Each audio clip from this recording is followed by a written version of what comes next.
37 years after the question had surrounded him, Andy Gibb's secret was at last uncovered, and the answer proved to be even more tragic than anyone would ever have dreamed. Andy Gibb was born Andrew Roy Gibb in Manchester, England, on March 5, 1958. He was the youngest of the Gibb brothers, a group of siblings whose name would eventually become the most celebrated name in international music talent through the mind-boggling popularity of the Bee Gees. Although he was not part of the group's founding members, brothers Barry, Robin, and Maurice, Andy did not miss out on anything. It was as if from the start his destiny was to make an outstanding niche in the music world. His youth was spent between England and Australia, which the Gibb family had migrated to in the mid-1960s. This move deeply influenced Andy's early life, providing him with a distinctive mix of British and Australian culture while fostering the beginnings of his artistic career. Right from his earliest days, Andy had a natural, practically innate talent for music. His youthful charm, charismatic stage presence, and warm, expressive voice foretold the celebrity he was to become. By the mid-1970s, his career as a professional musician had gained momentum, driven not just by his undeniable gift, but also by the precious mentorship and songwriting prowess of his brothers. He issued his first album, Flowing Rivers, in 1977, and it produced 2 number-one songs in the United States, I Just Want to Be Your Everything and Love Is Thicker Than Water. These weren't chart-topping songs. These were pop anthems for the ages that filled the romantic spirit of the time, with Andy earning the love of millions of fans across the globe. Having the talent to pour raw emotion into a silky falsetto and heartfelt delivery made Andy one of the most unique voices of the late 1970s. By 1978, Andy's popularity had reached dazzling new heights with the release of his second album, Shadow Dancing. Its title song became his third straight U.S. number-one single, an unprecedented feat that ranked him among an elite category in pop history. Overnight, Andy was made into a teen idol. He was not only respected for his music, but also for his clean, good looks, effortless charm, and genial personality. His explosive ascent was also propelled by celebrity television guest shots, such as appearances on the Love Boat Solid Gold, and even a stint as co-host on the American music show Solid Gold. Andy's love life was also given front-page treatment in the press, with stories about him dating glamorous women of the day, most notably Dallas actress Victoria Principal. But beneath the glamour, Andy was struggling with more sinister demons. By the spring of 1987, after all those years of struggling with substance abuse, he checked himself into a drug rehab program once again. It was not his first attempt at being sober. Most of his adult life had been marred by addiction, one ongoing struggle that had derailed his career and relationships.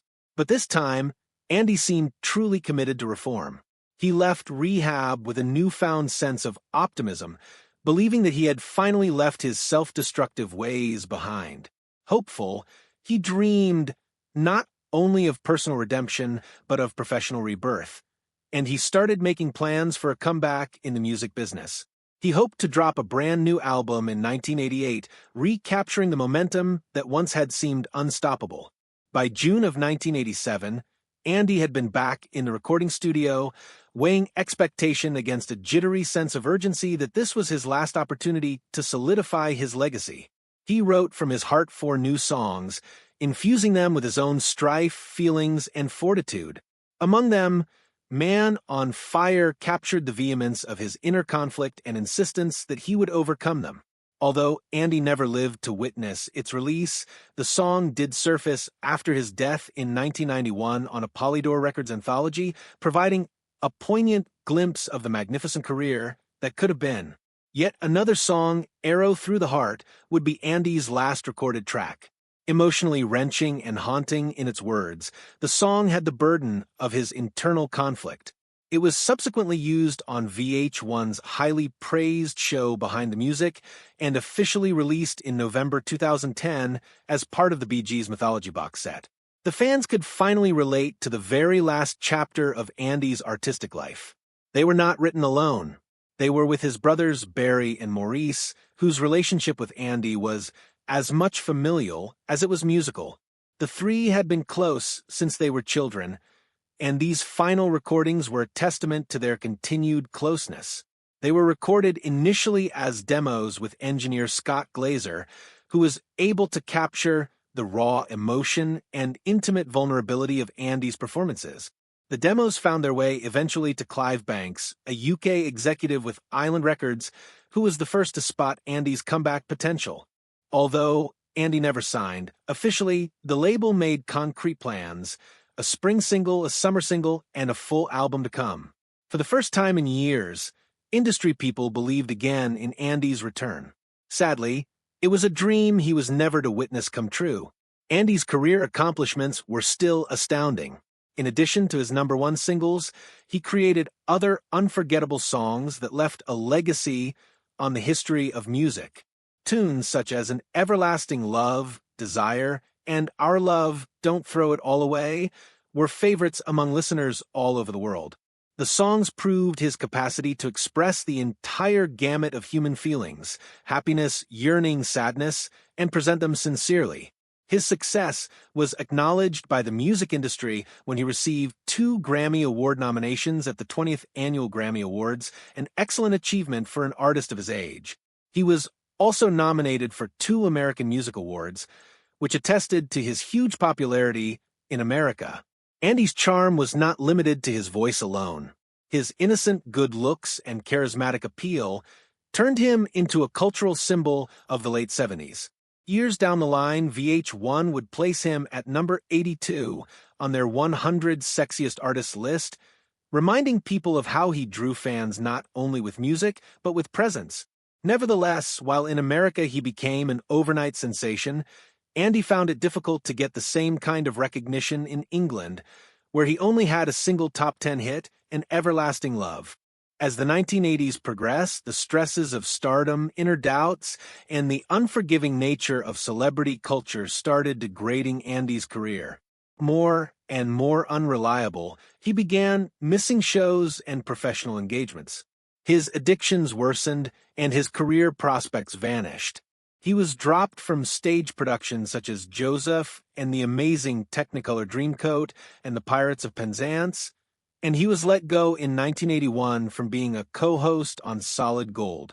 Each blow further hammered his career and self-esteem. Financial issues soon followed. By 1987, burdened by debts and poor judgment, Andy went bankrupt. It was an embarrassing public collapse for someone who had appeared to be headed towards boundless success. In his personal life, Andy's story was equally complex. At 18, he married Kim Reeder, an Australian woman he met in Sydney. Their relationship was strained from the start by youth distance and Andy's rising fame. They divorced less than 2 years later on January 15, 1978. 10 days afterward, Kim gave birth to their daughter, Peta, in Sydney. Andy's career commitments kept him away, and he met his daughter only once in 1981. Peta spent her childhood in Australia, going by the name Peta J. Reeder Gibb. She had a special interest in animals, especially Staffordshire Bull Terriers, and became an acclaimed dog breeder and subsequently a show judge in New South Wales. In 2008, she wed Matt Weber, constructing a peaceful, satisfying existence far from her father's tempestuous fame. Andy's love life changed again in 1981 when he met actress Victoria Principal in a guest spot on The John Davidson Show. Theirs was a much-publicized romance that crossed the boundaries between television and music, and they were for a time one of Hollywood's hot couples. Then the tragedy occurred. On March 10, 1988, only days shy of his 30th birthday, Andy Gibb passed away. The cause was listed officially as heart failure, an unusual tragedy for one so young. But speculation and rumor continued for decades. Some thought his decades of drug use had finally gotten the better of him, while others thought there were more profound, more sinister motives. For decades, the truth was hidden. His brothers wrote guardedly of his battles, and friends hardly ever provided information. The world was left with pieces interviews, memoirs, and hearsay that gave a one-sided account. 37 years later, private correspondence, personal accounts, and stifled interviews came out. Doctors, friends, and professionals finally spoke out, letting the fuller truth out. The truth was not a tidy tragedy, but a much more complex narrative. Andy's illness extended beyond drug dependency. It encompassed severe mental and emotional problems poorly comprehended in the 1980s when mental illness was stigmatized. More tragically, disclosures emerged that Andy had come close on several occasions to full recovery. There were times of sobriety, spurts of creativity, and flashes of actual hope for the future. But they were fragile, broken by loneliness, by the strain of living in the shadow of his brothers, and by disappointment from broken relationships. Ultimately, the enigma of Andy Gibb was not a conspiracy or a solitary dark secret. It was the result of years of quiet pain, misdiagnosis, and wounds that never properly healed. The tragedy was not merely that he died. It was that his death could have been avoided if he had lived in a time with greater knowledge, greater support, and greater medicine. When finally the truth came out, it was worse than anyone could have imagined, because it was not scandalous, but because it exposed the extent of pain that had been suffered by a man who had caused so much happiness for others. Andy Gibb was more than a fallen pop star. He was a sensitive one, an artistic talent, and a life cut prematurely short. For those who adored his music, the resolution of the mystery brought not solace, but bittersweet regret. The world lost a voice that might have bestowed it with decades more of beauty.